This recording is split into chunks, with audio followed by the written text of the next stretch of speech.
What is good, YouTube? My name is Samir Ross and welcome back to the Martial Consulting channel.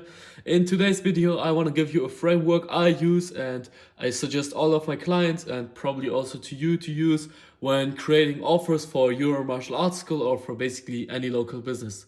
So without further ado, let's straight up get into the clip. So welcome to the video where I'm going to explain you how I think about creating offers for a martial arts school. What I'm not gonna do in this video is give you 3 offers and you can just choose one which you think is best, or I'm just gonna tell you like the top 3 offers for martial arts schools in 2023 and beyond.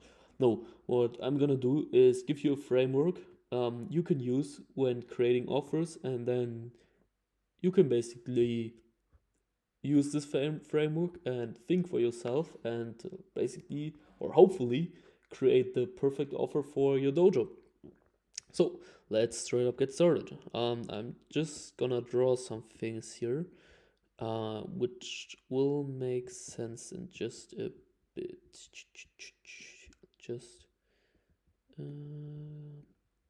also please ignore that my drawing is gonna be probably pretty awful. Then we're gonna do it like this.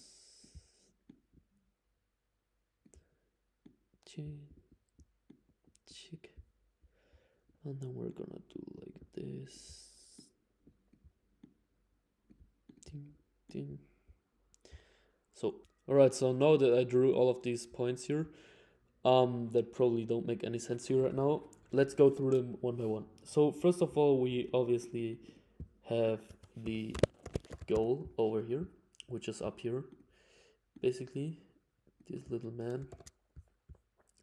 And it's basically the goal that your student is having, like when they're signing up for your martial arts school. So let's say their goal is, I don't know, compete at international competitions, or just lose a couple of pounds, or I don't know, just get fit, or to not get bullied in school, or whatever it might be.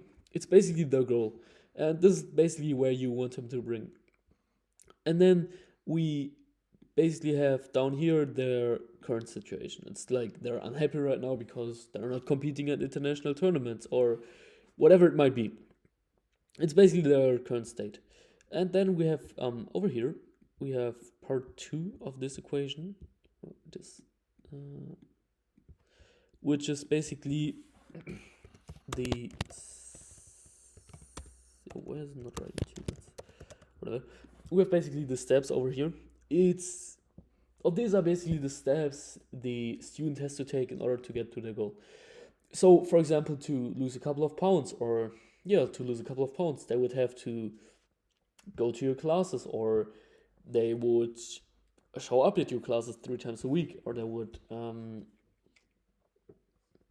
change their clothes in the locker room before class, or listen to the instructors. I know, pretty obvious things, but it's basically what they have to do. And then we have over here, we have basically the railing of these stairs. Yeah, so number 3 is basically the tools that you're going to give them. So in order for them to show up at your dojo and to listen to the instructors and to actually show up to class 3 times a week or whatever it might be, you need to give them tools. And the tools are basically your martial arts school, the instructors that you have at your school, maybe the uniform that you give to the students at your dojo, or whatever it might be. And basically number 4 is down here. It's, let's call it trampoline.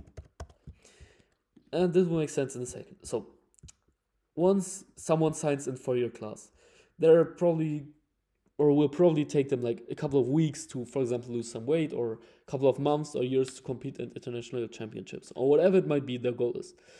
But when they're doing this, there is a risk involved, because let's say they fall off the stairs and they fall down here, and then let's say that this is their baseline and this is where they want to be. But when they would fall off, they would fall down here, and they're basically below their baseline. So you've basically brought them backwards, and you've moved them away from their goal, and also away from their baseline, basically. So they're further away from their goal than when they started. So what you need to do is, when they, for example, don't show up to class anymore, or when your school is closing for whatever reason because there was a fire inside, bro, whatever it might be. Um, you basically want to have them jump on this trampoline so they fall down, but then they get up again and they maybe get just back to their baseline, or which is like would be like here, or they get, as this arrow shows, closer to their goal. And this could be whatever it might be. Maybe you say to them like, hey, when I don't know, crazy example here, our school is burning down, we will give you 6 weeks of free training, or whatever it might be. But these are basically the first steps I use when I think about creating offers for a martial arts school. Um, do with them whatever you will. I hope this video was at least kind of helpful to you to create some offers. I know it was kind of all over the place, but still, I hope this helps. And if you're already owning a dojo, click the first link in the description. And don't forget to subscribe and leave a like, and I'll see you on the next one. Take care.